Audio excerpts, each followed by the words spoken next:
வணக்கம். தினம் ஒரு மருத்துவ சிந்தனை. இன்றைய மருத்துவ சிந்தனை என்னன்னு பார்க்கலாம்.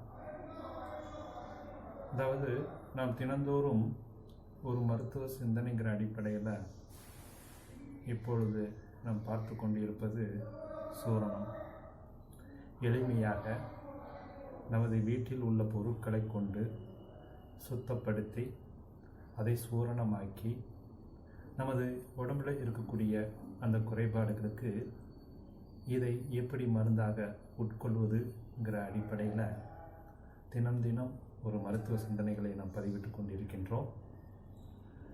அப்படி இன்றைய மருத்துவ சிந்தனையுடைய தலைப்பு சர்க்கரை வியாதி உள்ளவர்களுக்கு அற்புதமான உணவாக பயன்படுத்தக்கூடியதும், வயிறு மந்தமாக இருப்பவர்களுக்கும் மற்றும் தீராத மலக்கட்டு குறைபாடு உள்ளவர்களுக்கும் அந்த அனைத்து அதாவது சர்க்கரை நோயாளிகளுக்கு துணை உணவாகவும், வயிற்று மந்தத்தை போக்கக்கூடியதும், தீராத மலக்கட்டு குறைபாட்டை போக்கக்கூடிய அற்புதமான ஒரு சூரணம். இந்த சூரணத்துக்கு பெயர் என்னென்னா கருவேப்பிள்ளை சுக்கு சூரணம் என்று பெயர். கருவேப்பிள்ளை சுக்கு சூரணம். இப்போ தேவையான பொருட்கள், இந்த சூரணம் செய்வதற்கு தேவையான பொருட்கள் என்ன என்பதை நாம் அறிந்து கொள்ளலாம். அதாவது கருவேப்பிள்ளை உலர்ந்தது, காய வைத்த கருவேப்பிள்ளை ஒரு 1/4 கிலோ அளவுக்கு எடுத்துக்கொள்ள வேண்டும். நன்கு காய வைத்த கருவேப்பிள்ளையை என்ன செய்யணும்? 1/4 கிலோ அளவுக்கு எடுத்துக்கொள்ளணும். இரண்டாவது சுக்கு ஒரு 10 கிராம் அளவுக்கு. அதற்கடுத்து மிளகு ஒரு 10 கிராம் அளவுக்கு, சீரகம் ஒரு 10 கிராம் அளவுக்கு, உப்பு ஒரு 10 கிராம் அளவுக்கு. இந்த பொருட்கள் எல்லாமே நமக்கு தேவை. அதாவது கருவேப்பிள்ளை சுக்கு சூரணம் செய்வதற்கு தேவையான பொருட்கள் என்ன என்பதை நாம் தெரிந்து கொண்டோம். மறுபடியும் ஒருக்கா சொல்கிறேன். நன்கு உலர்ந்த கருவேப்பிள்ளை ஒரு 1/4 கிலோ எடுத்துக்கிறணும். சுக்கு ஒரு 10 கிராம், மிளகு ஒரு 10 கிராம், சீரகம் ஒரு 10 கிராம், உப்பு ஒரு 10 கிராம். இவைதான் இந்த சூரணம் செய்வதற்கு தேவையான பொருட்கள். சரி, நம் செய்முறை பார்க்கலாமா? அப்போ நமக்கு கிடைக்கக்கூடிய கருவேப்பிள்ளையை ஃபஸ்ட்டு வாங்கிக்கிறணும். அப்போ நமக்கு கிடைக்கக்கூடிய கருவேப்பிள்ளையை வாங்கி பழுப்பு இலைகள்லாம் நீக்கி, ஓட்ட சில இருந்துச்சுன்னா நீக்கி, அப்போ நல்ல அந்த கருவேப்பிலையுடைய இலைகளை தேர்ந்தெடுத்து அதை நன்கு உலர வைக்கணும். அப்போ அந்த பழுப்பு இலைகள் எல்லாம் தீர்த்து வெளியேற்றி விட்டு சுத்தப்படுத்திட்டு கருவேப்பிள்ளையை நன்கு உலர வைக்க வேண்டும். அதற்கடுத்து சுக்கு எடுத்துருக்கோம் இல்லையா? அப்போ சுக்கை என்ன செய்யணும்? மேலே இருக்கக்கூடிய தோலை சீவி அதை நல்லா சுத்தப்படுத்திக்கிறணும். மிளகுலையும் தேவையில்லாத கசடுகள் இருக்காங்கிறத பார்த்து சுத்தப்படுத்திக்கிறணும். சீரகத்தையும் நன்கு சுத்தப்படுத்திக்கிறணும். குப்பைகள் எதுவும் இல்லாமல் சுத்தப்படுத்தி எடுத்துக்கொள்ள வேண்டும். அப்போது முதல்ல நம்ம என்ன பண்ணியிருக்கோம்? கருவேப்பிள்ளையை சுத்தப்படுத்தணும். ஆய்ந்து சுத்தப்படுத்துதல். அந்த கருவேப்பிள்ளையை ஆய்ந்து தேவையில்லாத பழுப்பு இலைகளை, ஓட்டையாக இருக்கக்கூடிய இலைகளை, அந்த பழுப்பு இலைகள் எல்லாம் நீக்கி நல்ல இலைகளை தேர்ந்தெடுத்து அந்த இலைகளை உலர வைத்தல். அதுக்கடுத்து சுக்கு, மிளகு, சீரகத்தையும் சுத்தப்படுத்தி கொள்ளுதல். சுத்தப்படுத்தி முடித்து கருவேப்பிள்ளை நன்கு உலர்ந்ததுக்கப்புறம் அந்த காய்ந்த அந்த கருவேப்பிள்ளைகளை எடுத்து அதனோடு சுக்கு, மிளகு, சீரகம், அந்த 10 கிராம் அளவுக்கு உப்பு இருக்குது, அந்த உப்பையும் போட்டு மொத்தமாக நல்லா ஒன்றாக கலந்து மிக்சியில் போட்டு அரைத்து வைத்து கொள்ள வேண்டும். அரைத்து பொடியாக வைத்து கொள்ள வேண்டும்.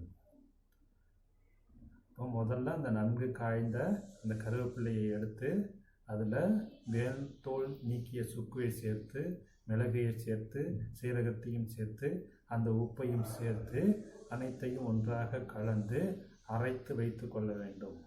பெரிய அளவுக்கு நீங்கள் அரைப்பதாக இருந்தால் அருகில் உள்ள அந்த மிஷினில் கொடுத்து அரைக்கலாம்.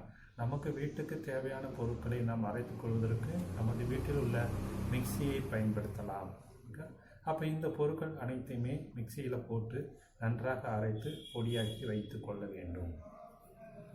சரி, இந்த இப்படி வைத்து கொண்டு இருக்கக்கூடிய பொடியினுடைய பயன் என்ன என்பது தெரிந்து கொண்டால், அப்போ இது இந்த சூரணை இப்படி தயார் செய்த சூரணம் பார்த்தீங்கன்னா சர்க்கரை வியாதி உள்ளவர்களுக்கும் வயிற்று மந்தம் உள்ளவர்களுக்கும் தீராத மலக்கட்டு குறைபாடு உள்ளவர்களுக்கும் அந்த குறைபாடுகளை தீர்ப்பதற்கு ஒரு அருமருந்து என்று சொல்லலாம்.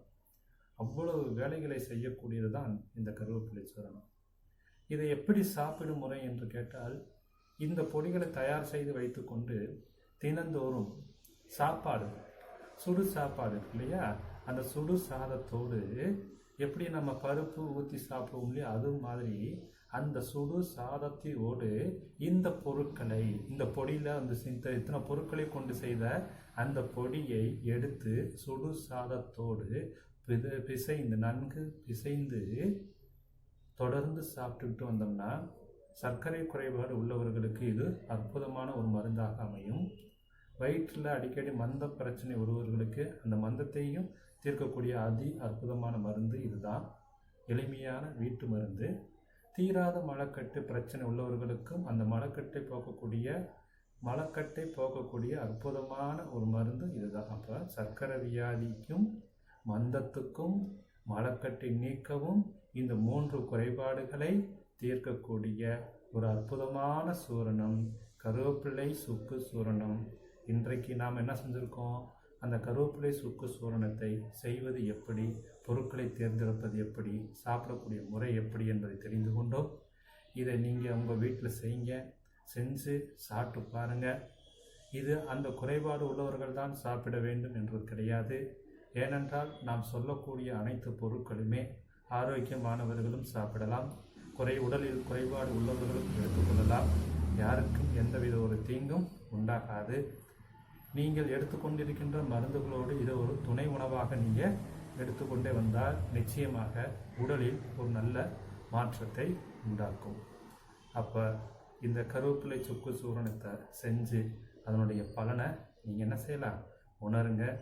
நீங்கள் உணர்ந்த பலனை மற்றவர்களுக்கு தெரியப்படுத்துங்க. மீண்டும் நாளைக்கு இன்னொரு மருத்துவ சிந்தனையில் உங்களிடமிருந்து சந்திக்கும் வரை உங்களிடம் விடுவது கோவை பாலா. வாழ்க வளமுடன், வாழ்க வளமுடன், வாழ்க வளமுடன்.